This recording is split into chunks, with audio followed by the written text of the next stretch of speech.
Assalamualaikum. Good morning, good afternoon and good evening to you madam and to those who's going to watch these videos. Today me and my team would like to talk about projectile motions. It's easy to say that we all somewhat understand about this topic based on its name. Before we dive right into this topic, let's ask some people around to see what they understand about this topic, or maybe what they think they understand.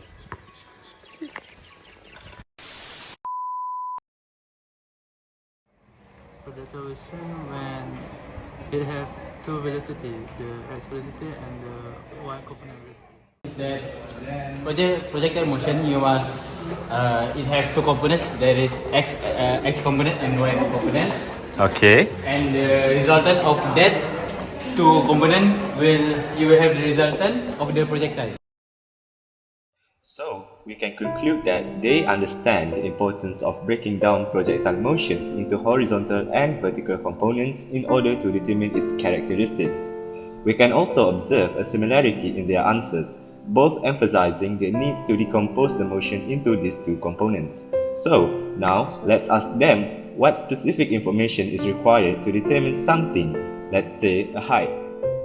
Imagine a person throwing a ball next to a cliff and the ball slowly going towards the ground in a parabolic shape, well, somewhat a parabolic shape. So what is the information we need to know in order to find the height of the cliff? So when we separate the velocity for x and y value, so the x value doesn't have any acceleration because there's no force applied for the movement, and for the initial y is going to be 0. First thing first, you have to set the point of origin. Then you have to find the delta y. So, what is going on? There are two different answers given by these two people when asked the same question. Are they wrong? Simple answer is no. Neither of them is wrong at all. Both of their answers are correct as long as you understand the method you are using and the mathematical concepts or approaches involved. Now, let's consider a simple question. A man throws a free throw in basketball. Okay, in physics, there are three basic formulas you can use to understand our separation method, which is, the first one is V final equal to V initial plus acceleration times time. The second one is distance is equal to V initial times time plus half acceleration times time squared. While the third one and the last one is V final squared equal to V initial squared plus 2 times acceleration times distance. Now, let us take another look at the man making a free throw, but this time let's view it from the side or in two dimensions so we can get a clearer picture of what's happening. Before solving the problem, please note that the values may vary depending on the question. And for this problem, we are going to ignore air resistance because it's so small. Since the person throwing the ball is my friend and I know his height, which is somewhere 175 centimeters, and we change it into meter by dividing by 100, it will become 1.75 meter. The estimated distance between the free throw line to the pole is somewhere between 5.80 meter. Let me write it down. And then the height of the pole is 3.05 meter. Okay, so one of the many things you can do right now is break down the components for the ball into horizontal and vertical components, which is x and y axis, and the direction of the ball we put as d.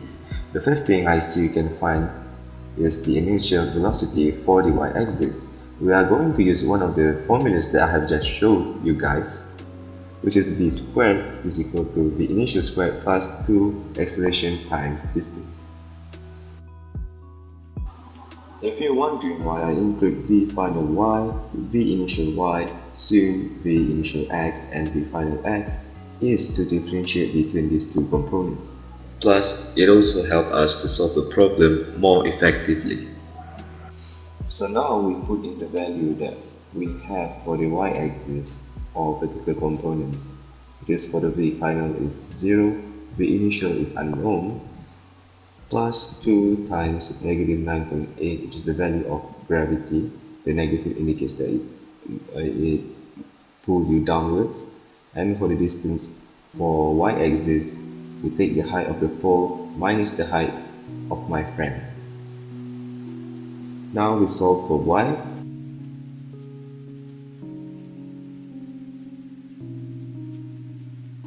So after calculating it for a while, I got the value is 5.05 meter per second.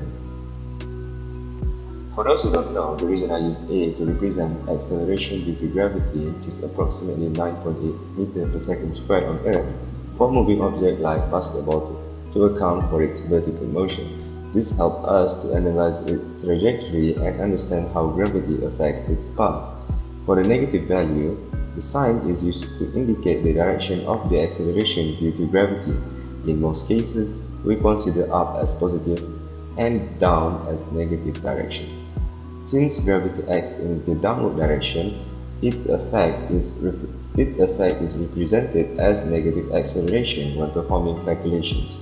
This actually helps us to ensure that the equation and calculation is accurate and reflect to the physical reality of the object's motion under the influence of gravity. We are going to put the value we just got aside in case we are going to use it later.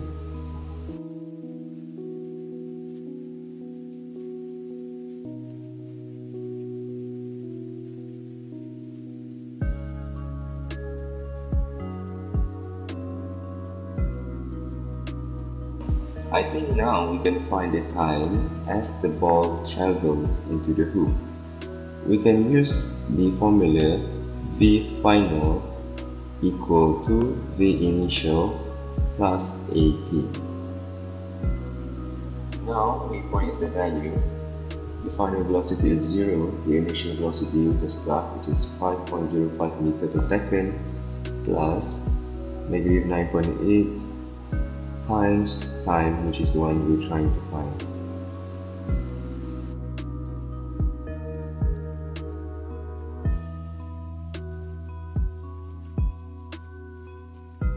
So the value I got for time is 0.5 seconds.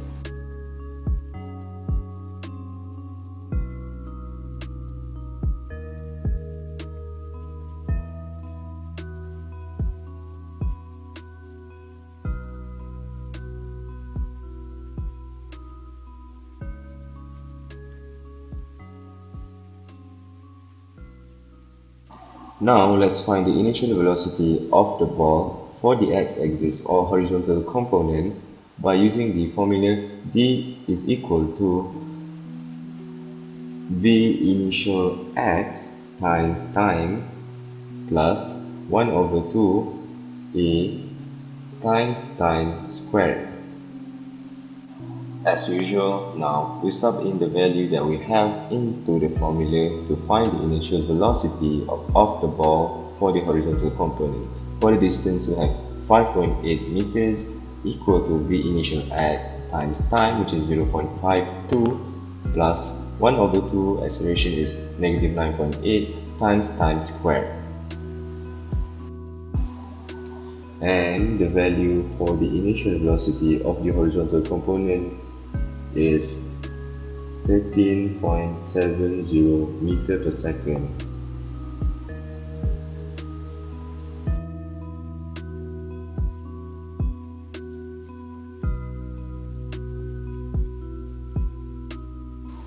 So now since we have both x and y initial velocity, we can find the initial velocity for the direction of the ball by using the Pythagorean theorem, which is a squared plus b squared is equal to c squared. In this case, the c is the direction of the ball.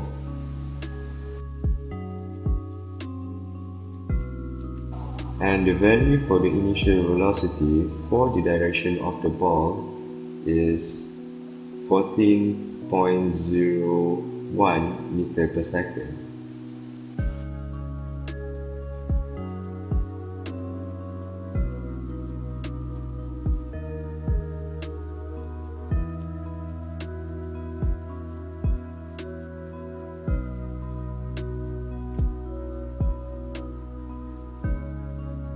We can also find the angle needed to be thrown in order for the ball to go into the hoop perfectly. Well, somewhat. So we can use SOHCAHTOA. In this case, we are using cos, which is cos theta is equal to A divided by H, which is adjacent divided by hypotenuse. Now we just rearrange the equation in order to find the theta.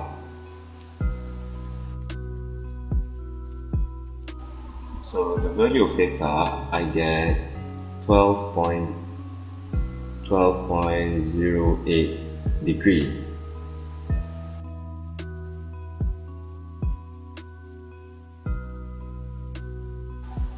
So now, based on all the information we just acquired, we can somewhat conclude that for my friend here to throw the perfect free throw every time, he must throw the ball with a velocity of 14.01 meter per second at 12.8 degree angle.